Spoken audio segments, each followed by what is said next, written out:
Actually seeing is the systematic implementation of the fall of the republic and the rise of the corporation of the United States. Every major event is a step in the ladder to achieve that end. COVID is just another rung in the ladder, which is why there's a deliberate mixing of all the wordplay, right? I mean, we should stop calling it, quarantine. That's a term designated for people that are verified sick. This is a house arrest mandated by the state.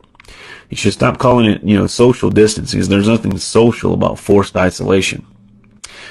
We should stop saying safer at home when millions of Americans don't have basic necessities adequate to fit their needs. It assumes that everybody's home is equally as safe as the people that are making the statements.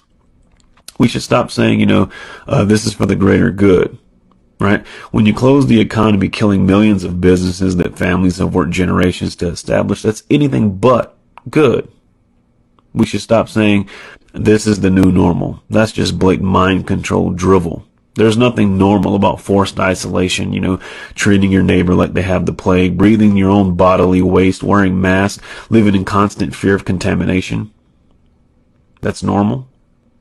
I mean, after all, if the virus is so deadly, why hasn't it wiped out the homeless who don't social distance, wash themselves regularly, let alone, live in or have access to a sterile environment? Last year, 1.5 million people died of tuberculosis. Why were you not wearing a mask during the tuberculosis pandemic?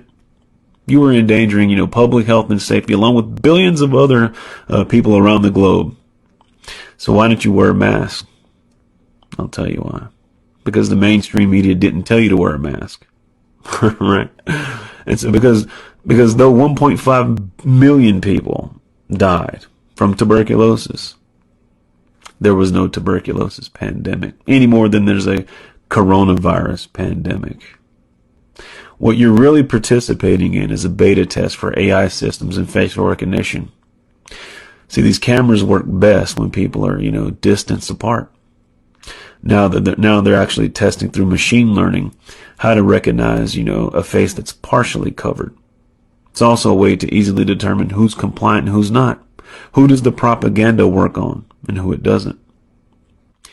Now get this, there's some ironies that are here, right? A society that kills millions of babies a year for convenience has shut itself down to prevent adults from dying. People that on the one hand slaughter babies in the womb by the millions are now preaching to the masses about the sanctity of human life. It's double speak, double talk.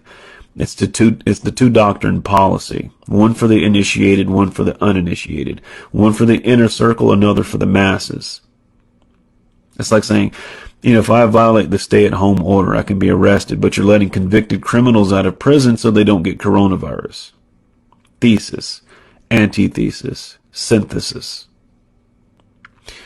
If there's a real pandemic, does it require, faulty virus models, rigged test results, 81% false positives, inaccurate news reporting, staged hospital overruns, manipulated death certificates? Nope. When the government shuts down, millions of small businesses, but doesn't lay off any government employees, it's not about the health.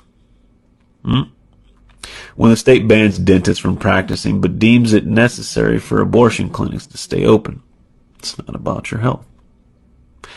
When the state prevents you from buying seeds for your garden but allows you to purchase lottery tickets, it's not about your health. An institution that has the ability to destroy all of Earth through alleged nuclear warfare should not regulate personal self-defense. An institution that's caught trafficking drugs shouldn't be able to regulate plants.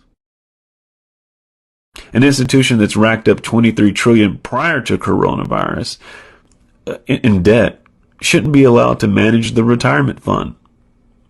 An institution that was caught spreading STDs should not be allowed to run healthcare. If people are really concerned about public health and safety, in general, but they don't care if people eat garbage, drink poison, smoke cancer, and take prescription drugs, but think that toilet paper, hand sanitizer, and masks are going to protect them from the boogeyman coronavirus. This is a special kind of stupid that I can't address here. You should ask yourself a couple basic questions. When did you consent from, you creating a government to serve you, to you serving the government ruling over you? If you want to know, who's in charge, just think about who you can and can't criticize.